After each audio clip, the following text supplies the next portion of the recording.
Devenir entrepreneur à 14-15 ans, une expérience que sont en train de vivre actuellement deux groupes d'élèves de 3e de Vélizy, l'un du collège Maryse-Bastier, l'autre du collège Saint-Exupéry. Une initiative portée par l'association Entreprendre pour apprendre, qui a proposé à ces jeunes collégiens de créer une micro-entreprise éphémère le temps de l'année scolaire.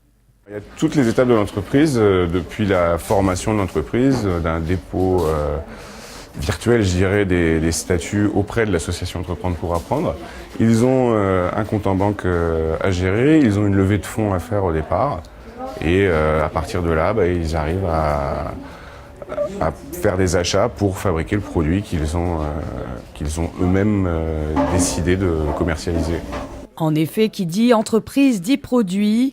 Après de multiples concertations et réflexions, les élèves de Saint-Exupéry ont opté pour un objet original, une lampe à ampoule odorante. L'idée est venue plutôt du côté des filles. On voulait faire des objets d'intérieur, de maison, parce que voilà, on est un peu des filles, du coup on aime un peu tout ce qui est lampes, bougies, tout ça. Et en fait, à la base, on était parti sur des bougies, mais vu qu'on ne sait pas faire la cire, tout ça, on en est venu à l'idée de faire une lampe.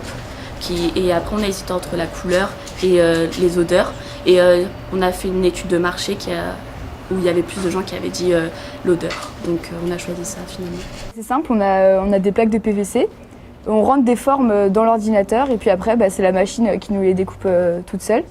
Après, il nous suffit de les assembler. Et puis, donc on a un fond de canette qu'on positionne sur la lampe. Et puis après, la lampe opère toute seule. La lampe, elle va chauffer en fait un récipient en métal où à l'intérieur il y aura de l'eau et des huiles essentielles. Et après ça diffusera dans la pièce.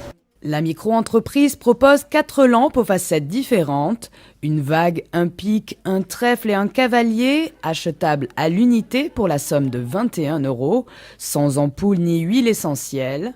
Mylumix, nom par lequel les élèves ont souhaité baptiser leur mini-société, sera examiné, évalué et noté par des juges techniques lors du grand championnat régional de Paris le mois prochain. Les collégiens sont confiants.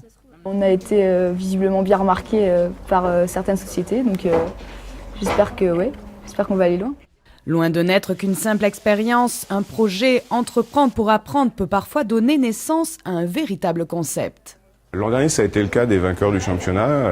Une mini-entreprise avait développé des sticks style tube de colle, mais pour du beurre, pour tartiner les tartines. Et c'est un projet qui a été repris par Auchan. Et donc, du coup, les brevets déposés par la mini-entreprise ont été rachetés par Auchan. Ce qui fait une grosse mise de départ pour les élèves qui ont ce projet-là. En cas de défaite, les élèves ne repartiront pas sans un certain gain. Mylumix leur aura permis de poser un premier pied dans l'entrepreneuriat de façon ludique. Ça nous apprend aussi un peu la vie en entreprise et la vie de groupe. Chacun sa tâche, mais tout le monde peut aider en fait. C'est l'entraide et on aimait aussi beaucoup cette idée de groupe en fait. Et 2 heures en plus où on peut faire ce qu'on veut en fait. On n'est pas noté. Voilà, c'était surtout ça qu'on aimait. Rendez-vous maintenant le 20 mai prochain pour savoir si les jeunes vélysiens s'apprêtent à révolutionner l'univers déco de demain.